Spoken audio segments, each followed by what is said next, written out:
Hi everyone, Happy New Year to all of you in the Northern Hemisphere, and if you're in the Southern Hemisphere like myself, you will already know that we have had a fairly quick start. We're on day 2 already of the new year. Can you believe that? It's just happened. Don't blink. As a person from the future, do not blink. It's over before you realize what's going on. I have had a crazy start to 2020. I am completely booked out for 2 weeks, which is just insane considering that's happened in the last 24 hours. I'm starting to take bookings for February already. And because of that, and because there's such a high demand at the moment for soul transformation packages, and also for what 2020 has got in store for you as an individual. I have put out a little package purely for our overseas listeners. So anyone in the US, I've only done the conversion rate for the US, okay? So please forgive me if you're over in Canada or the UK or somewhere else. But I can do a path and purpose reading for you. It's a 20-minute consult. It's a written consult, so I actually write it all out for you. I look at a couple of different areas in your life using numerology, a little touch on astrology, and mostly intuitive channeling.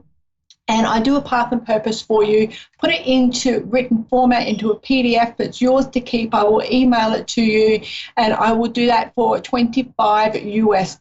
So if you're serious about having a glimpse at what 2020 holds for you and what skills and strengths you're going to have come to the forefront in this next 12 months in particular, then grab that absolutely. What I would like you to put in the reference guide when you jump on my website and book that is Moonstruck 2020, and that will identify the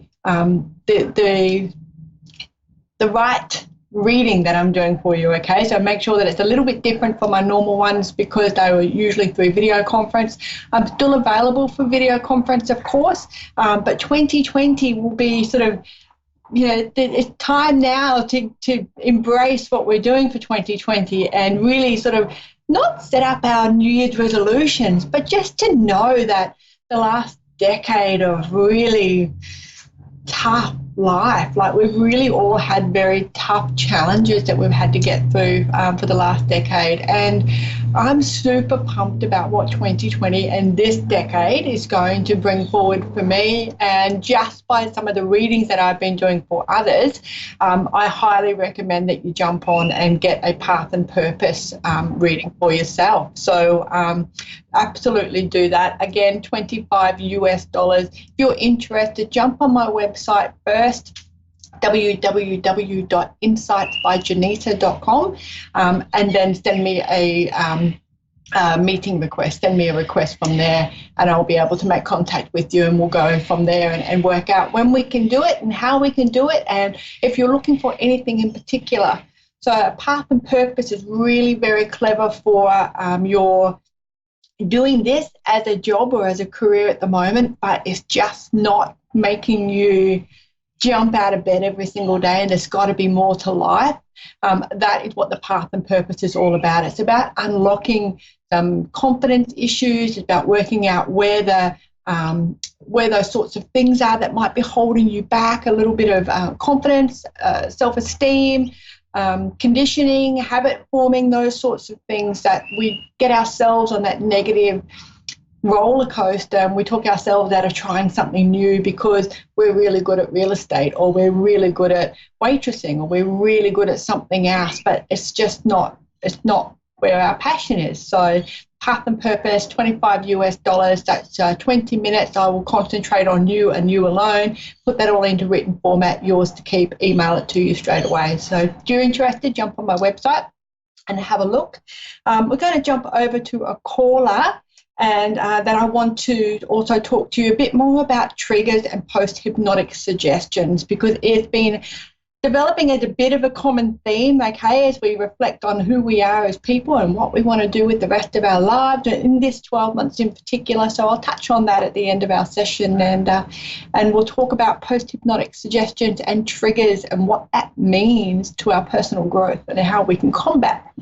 All right, let's go across to, we've got Rhonda in Newcastle from Delaware. How are you? I'm okay. How are you? I'm good. It's lovely to hear your voice. My first US caller for 2020. How do you feel? Iffy.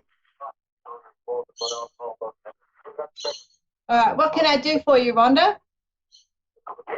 I was going to see if I could get a reading on what's going on through being a new year. Am I going to get better? I'm sorry, that was really scratchy. I might see if you could just tell me that again, please. Yes, I had lost my son, and then like 5 years ago, and then I lost my father and his two brothers all in the same month of this past February. And I'm going through a lot of emotions and things, and I'm just wanting to get better. Okay, all right. There's a lot of trauma there for you, isn't there? Yes.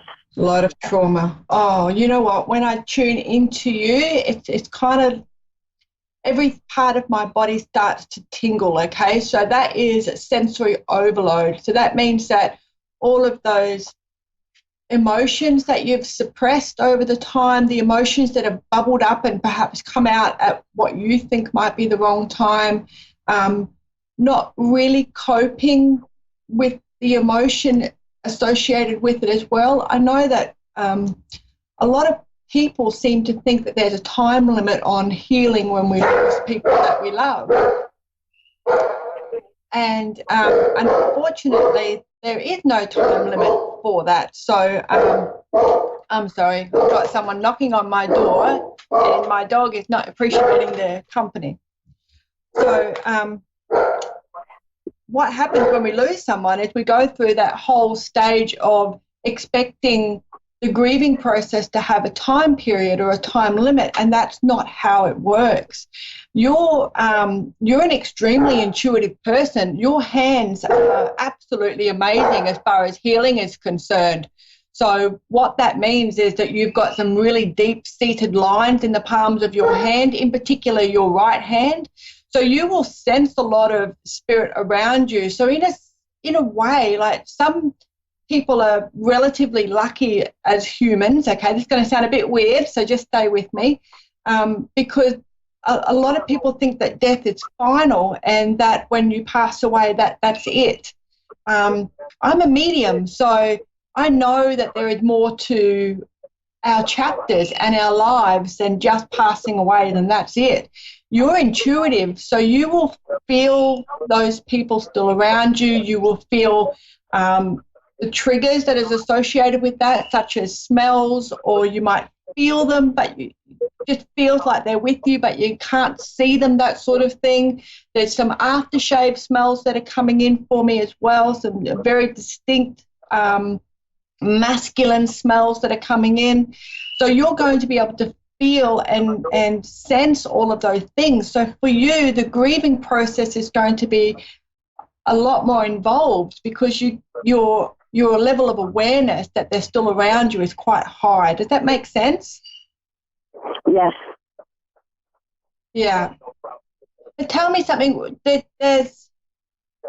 I'm trying to see what it is that you're grabbing. You're picking something up. Have you got picture frames or something that you like? It's a picture, but it's not in a picture frame. It by itself. Have you got something like that you touch fairly regularly?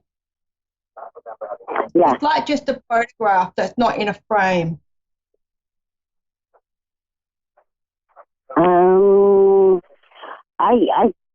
I do, yes. I do have a picture that I grabbed. But it's not in a frame. It's my dad's. It's your dad. Okay. All right. Because it just there's a level of there's like a level of, they're saying let go, let go, let go. Are you talking to them on a regular, but yes, you are. Okay. So when you're talking to them, you're not holding them in a space, okay? You're not making them hang out at your house or not be available to do what they need to do when they pass away. You're just recreating those memories and recreating those times together, okay? So don't feel that you can't talk to them or that you can't be selfish, and you're not holding them in a space, okay? Spirit is really cool. They can do whatever the hell they want, and they actually do whatever they want. So, there's some flowers involved as well. And it's not your dad that's giving you the flowers. It just wants you to see the flowers. So kind of like making sure that you're walking through the gardens, you're taking time in life to smell the roses. You said you're a bit too tough on yourself in all areas of your life as well, and you need to relax a little bit, okay? Yes. Yeah. He said you're high strung. He's having a bit of a giggle, and he's just slapped his hand on my desk, but not in an aggressive manner. It's like, oh, here we go again. So just relax and be kind to yourself. What is it that do you have the same community? What are you doing in the community? Like you work with the community or you work with people? What are you doing? No, I'm not doing anything. I just stay home. I take care of my nephew, like once, like on weekends for a couple of days. But as far as working, I no longer work. I'm on disability. Okay, all right. So there's something out that you need to do with the community that will give you a lease on life, okay? It's kind of like you've got a lot of wisdom and experience in you, but you don't see it as wisdom and experience. You just see it as that's just how your life went and how your life is. But it's actually, if you could sit down and have a cup of tea with someone, what you've lived through and your experience would actually be very helpful and soothing and healing in a lot of ways for other people as well. It's kind of like you've seen a fair bit of roughness is what's being said, okay? Okay. Yeah. Are my family members around me? Your family are always around you. You've got a next-door neighbour that comes in around you as well. So I don't know whether you lost a next-door neighbour when you were a little bit younger, but he's introducing himself as your next-door neighbour, and he's in spirit form. So I don't know if you were close to a next-door neighbour. He's definitely a boy, but he's coming in much stronger than anybody else is coming in. Everyone else is a little bit more it's like you're all ducks on the water and your little legs are going 100 miles an hour underneath the water, but on top of the water you're nice and calm and relaxed, and that's the persona that you give to everybody. And I kind of feel like your entire family is like that as well. Yeah, I just wondered because I haven't gotten any signs or anything, and concerning my son, and he was tragically hit by 2 cars, and I never really got the true stories or anything like that. They never gave me the details, but anyway, I just want to make sure that they're all together. I think when what I have learned in the 35, I'm 42, and I started seeing spirit when I was very, very small. I had a shonky upbringing, Rhonda, and I only had spirit that I could trust and have around me. And everything that I've learned from spirit is that when it's kind of like when you go to the airport and you pick your relative up, and everybody goes to the airport, they all pick the relatives up, they all go back to one person's house, and they all hang out and have fun and recreate memories. And when people pass away, there's a little tiny period of adjustment where they realize that they're at that light stage, they're into the light. So it's not light at the end of the tunnel as such, as that your the lightness that comes with being passed away, you don't have that heavy human burden of your body anymore. So when you pass away, my understanding of it so far is that everybody gathers around you, that they all help you on that stepping across into that next chapter and that next journey. Anybody that hasn't already come back into the family unit or is not on task and learning about what they need to do, what they need to understand their next incarnation, they will all meet, they will all be together. There's because we're soul family, and we all go through our lessons as soul family, which is sometimes, you just meet someone and you just know that they're part of your bigger family unit, even though you've never met them before. It's the same thing for souls. And when they pass, it's like going to the airport and being picked up by your relative. So it's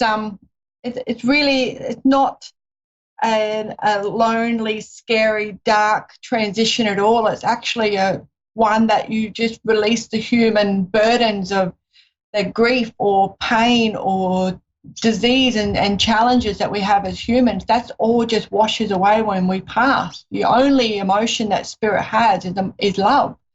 So even if you're in a giant argument, or someone was overdosed accidentally or was killed in an accident, all of that is released the moment they pass. That's all human burden. So it's and the lightness is that the light, going to the light, is having release, and all that heavy burden of being a human and having all that pain and grief and depression and all those things that we carry as humans and we're here to learn, that all releases when we pass. So it's quite for me it's a beautiful thing that I can be a part of, watching that transition between life and the next chapter. And in your case, where you're intuitive and you do talk to them and you want to know that they're around, they are around you all the time. You can call them in, you can light candles for them, you can do something that will be physical to help you visualize that they're in the room with you. But a lot of the time you can just visualize their faces in your mind and they will pop into your thoughts for you. They will send you little messages. So and that's exactly what happens for you. Sometimes you're just having a bit of a rough trot, or you've got 5 minutes to yourself and your dad pops in your mind, or your loved ones pop in your mind, your son pops in your mind. There's those sorts of things happen all the time. It's just that we think that they're memories coming up, and they're not. It's just that's how spirit communicates with us, because they can't call us on the mobile phones. Okay. So I would like to recommend that you spend as much time or think about how you can get out into the community, how you can talk to people. You've got a beautiful, calming feel about you. Your energy is really nice, but it's intuitive. So I'd love to see you talking and sharing your story and helping people along their path through healing, and sharing with them some of the things that you've gone through as well. It's a big voice. You've got a big voice. I'd love to see you use it. Okay, that sounds one of the I was trying to do, to start getting out more instead of staying, just staying around in the house and pretty much not doing anything until the past month I started getting up and doing more, and I want to continue to do that because I know that's what my dad and my mom and my brother and my son would not want me to be, what I have been since I lost my son 5 years ago, and now my father almost a year, and my mom 9 years ago. But it was worse for my son, and then it was because it was sudden. My dad was sick, my mom was sick, my brother was sick. So the sudden death of my son just really messed me up bad. Yeah. It's a lot for you, isn't it? Mm-hmm. That's a lot of grief and for you to process, and a lot of, that's a whole pile of emotions. That's not just the grieving process. That's the anger that comes with it as well, the disappointment, everything that comes along with what you've gone through, and you're still here and you're still trying to do the best version of yourself that you can do, and that's an amazing gift for you to have.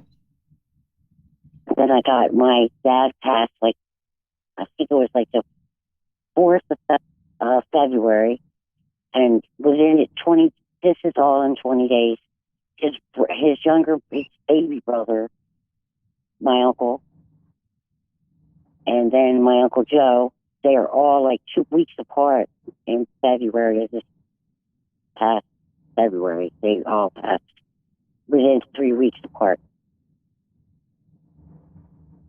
Wow. Goodness me. Please get out into the community. Please talk and share your story and what you've gone through, and others will, that paves the way for the bravery and the courage that you need for other people to start talking about their stories as well. There's so much power and empowerment to be found in numbers, and part of your grieving could certainly be talking about it and recreating the memories and helping other people through that grief as well, that tremendous loss that you've gone through. If you'd like to have an offline reading, Rhonda, I'm more than happy to do that. Just pop on my website and we'll have a closer look. We're a bit limited with time on Moonstruck, but to certainly put the offer out there to support you through that process a little bit more, okay? Okay. All right, Rhonda. Thank you very much for your call. All my blessings to you. Okay, thank you for your help. You're welcome. Happy New Year. Bye-bye. Wow. I learned about earth angels a very, very long time ago, and they are the ones that have some of the toughest lessons, and intuitive people and mediums and psychics and people that are empathic. Sometimes the challenges of just life and the tremendous loss that we can endure, and I think we don't give ourselves enough credit of what we've actually gone through. Like Rhonda's dad said, be kind to yourself. She's been through a lot, and she's still loving. She's still here, and she's there's a lot of triggers there for Rhonda as far as grief is concerned, and having people taken from you, and having through disease or through challenge or through accident or through other means of just having your loved one taken from your life. It's tremendous, and my heart really bleeds for people like Rhonda who have just got so much love to give, and are just facing so many challenges and so much trauma and grief. So you can light a candle for Rhonda for tonight. I certainly will. Okay, let's have a look at triggers. And Rhonda actually is a perfect call for me because she triggered me. I can't find my auntie. She's in a fire area, and I've sent several messages and tried to call, and I just can't get hold of her. So Rhonda's call triggered me. And I'm just playing with my black quartz at the moment just to reset myself and put myself back into where I need to be, which is back here for a little minute. Things happen in our childhood which create post-hypnotic suggestions, okay? So they're things when you're kind of not paying attention, you're kind of watching the cartoons and parents are saying things to you, or you're in the other room and you hear adult chatter or somebody else's chatter, and those post-hypnotic suggestions, so kind of in a hypnotic state, your subconscious is grabbing hold of that information. And when the subconscious does that, it holds it for a very long time until you know that it's there, until you do some soul healing, so you do some transformation or some emotion code work to be able to release that post-hypnotic suggestion and to come to terms with it, accept it, acknowledge it, and move on from it. Okay, so some things in life as an adult will trigger you and you've got no idea why that happens. Lying does that for me, and I know that lying does that for me as an adult, triggers me 100% because of all the lies I was told as a child in every area of my life. Big, great, big, fat porkies, okay? So triggers are extremely, they're like a little umpire whistle, okay? And when something happens and you go, oh, that really annoyed me, or that really made me very sad, or that really just got me right in the feels, that is an umpire whistle for you to pay attention. That is a trigger for you, especially if you're minding your own business, going about your life, doing nothing, not really thinking about any of these triggers or any of these childhood memories, and then someone gets you and it really hits home for you. That is a post-hypnotic suggestion rearing its head. Okay, they can be negative, they can be positive, but something is there and it's an opportunity for personal growth. And I am a major, major advocate for personal growth. I'm all about finding those triggers. I'm all about finding where those post-hypnotic suggestions come into your life, how to acknowledge them, how to free them, how to move on from them, and how to manifest the best life that you could possibly want. I'm all about healing as well, okay? It's a big healing thing for me because I have been through some horrific things in my life, and I have known people that have gone through similar things or equally or greater than horrific experiences and challenges. And there's something to be said about the empowering feeling that we have when we're able to work through that, face those fears and triggers and hypnotic suggestions face on, and then move through them and become the better versions of ourselves that we're always designed to be. So if you're interested in having a look at that, or alternatively having a reading with me, please jump on my website, www.insightsbyjohnita.com. You can follow me on Instagram and Facebook as well. I do live shows all over the place as well. I haven't got a road show due to the States, but I do have a friend over there. So I am busting to go over and meet her. So I will let you know if I'm ever in the States, which should be happening in the next 18 months, I would say. And, you know, just let me know. Pop out and ask me questions. I'm always up for a chat. I'm always up for helping you, guide you along your path, and that dynamic flow that we're supposed to have, undoing all that crap that happened to us, okay, and finding out who we are at our authentic selves and our true soul, and bringing that forward and celebrating who we are as people. So thank you very much for listening in. I will be back here next Wednesday night at 8 p.m. All my very best to you. Happy New Year. And bye for now.